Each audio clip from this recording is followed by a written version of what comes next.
conseil de pro.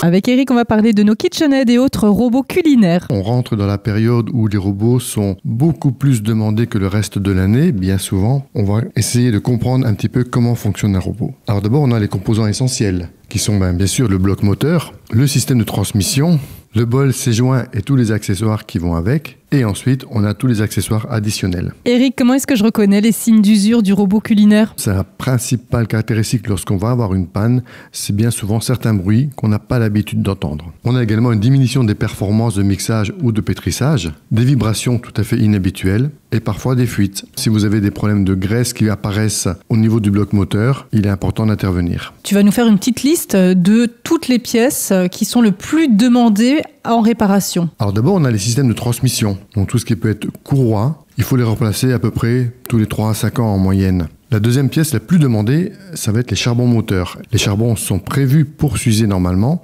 Il faut les changer à peu près tous les 2 à 3 ans. La troisième panne la plus fréquente, ce sont les engrenages. Et dès qu'on ouvre la partie moteur, il faut penser à changer les joints pour repartir sur des bonnes bases. Dans ces cas-là, pensez à la graisse qu'il faut ou compléter ou changer entièrement. Un robot KitchenAid, par exemple, c'est 200 grammes de graisse. Maintenant qu'on a vu un petit peu les pièces qu'il faut changer régulièrement et auxquelles il faut prêter attention, on va aussi parler de tous les accessoires qui composent notre robot, comme par exemple les fouets. Effectivement, on a différents types de fouets. Là, il va falloir principalement vérifier qu'elles n'ont pas été déformées, que les fils ne sont pas cassés et pas de présence de rouille. L'entretien est très simple, il suffit après chaque utilisation de bien les rincer à l'eau chaude. On a également donc bien sûr tout ce qui est lame et couteau.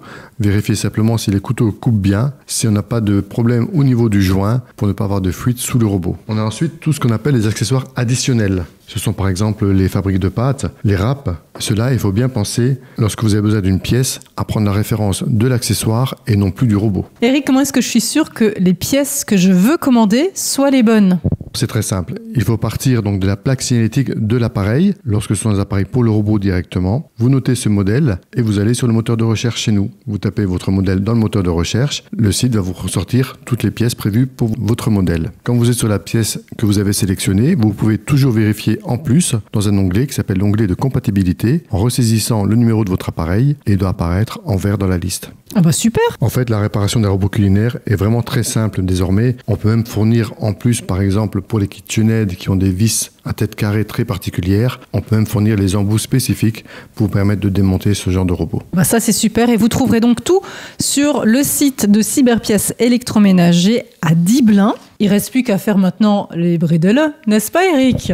Tout à fait, il n'y a plus qu'à s'y mettre. Et d'ailleurs, sur l'astuce, vous retrouverez également une recette qu'on vous propose en ligne sur Radio Mélodie et sur Cyberpièces électroménager.